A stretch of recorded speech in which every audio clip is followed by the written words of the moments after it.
Greetings in the name of our Lord Jesus Christ. I am Father Constantine Aliferakis of St. George Greek Orthodox Church in Schererville, Indiana.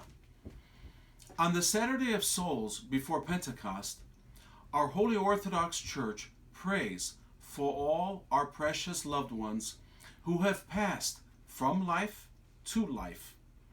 In one hymn from the Vespers service, our church comforts the faithful with these words: O Christ, because of your resurrection from the dead, death has no more power over those who sleep in faith.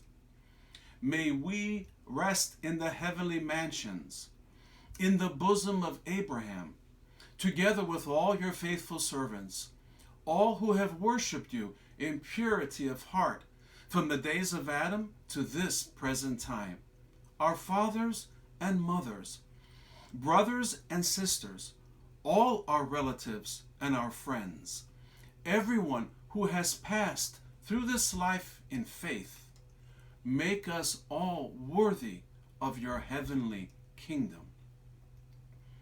In these days of coping with COVID-19, fear of death has become more real. In fact, many of us may know someone who has succumbed to this horrible affliction.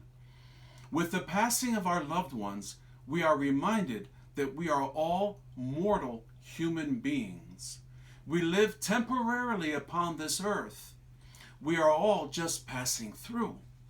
This beautifully created world by our Lord offers us hospitality, but there comes the day for all of us to bid farewell to this earthly hospitality and to return to our true homeland.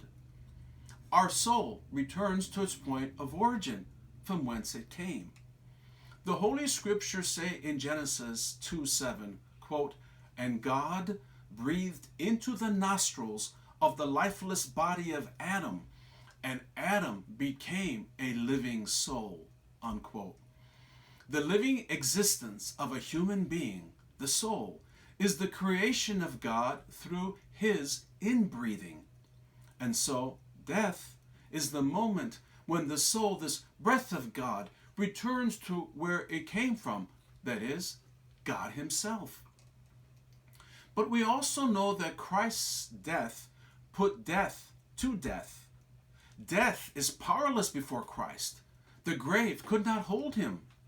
Therefore, all of us who have been baptized into Christ have been guaranteed our own bodily resurrection.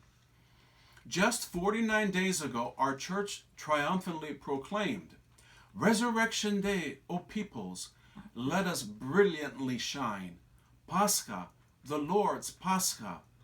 For Christ our God has out of death passed us over into life, and likewise from earth to heaven, as we now sing unto him a triumphal hymn." For those listening who have suffered the loss of a beloved family member, I pray this resurrectional hymn becomes a balm for your aching hearts, offering you divine consolation. During those difficult moments when grief wells up and washes over us like a wave in the ocean, leaving in its path the searing pain caused by the absence of the one our heart longs for, it is my hope and prayer that you stand firm in your faith, ever keeping your eyes fixed on the hope of the resurrection and the great reward of salvation and joy offered to us as children of God. Καλό Paradiso to our loved ones. May their memory be eternal.